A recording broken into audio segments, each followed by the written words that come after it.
Right, so we are going to stretch the front of thigh muscles in a standing position. So it's going to be your hip flexors and your quad muscles. And it's quite a nice deep stretch. There's different layers of the stretch. And we're going to take you through those now. So first of all, we're going to take the feet to hip width apart in a standing position. You may well need to use a wall or a kitchen worktop or a table for a little bit of support. Try to only use fingertip support if possible, rather than putting all your weight onto that kitchen table as an example. We're going to try and do it without support and just balance here today. So we're going to take the right leg forwards towards the end of the mat. Excellent. And take the left leg back. Now in the first level of the position, the front foot is going to be nice and flat, taking the weight. So the front leg for this stretch is all about taking your body weight so that you can stretch the back leg.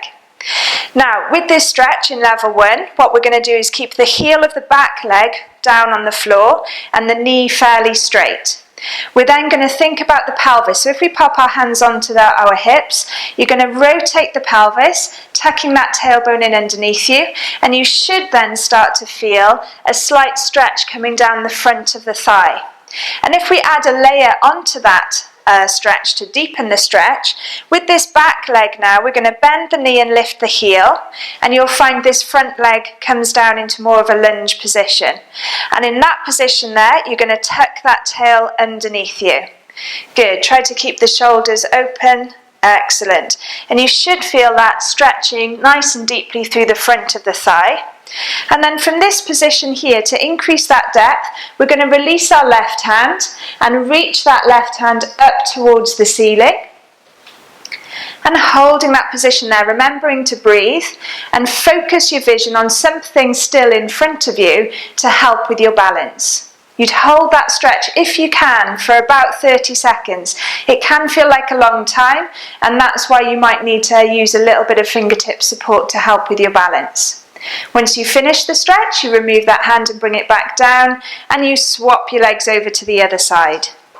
So we're going to now take the left leg forwards and the right leg back. We're going to start off in the first position. And in that position, the back leg is straight and the heel is down, and we tuck our tailbone in underneath us. Excellent. Feeling that stretch through the front of the right thigh.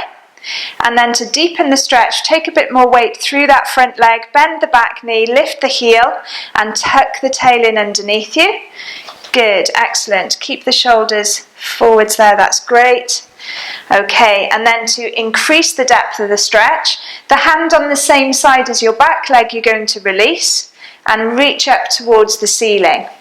And as you're reaching upwards, it's lengthening you through the one side, increasing that stretch into the hip. And the stretch may well come through into the outer part of the hip and even into your waist.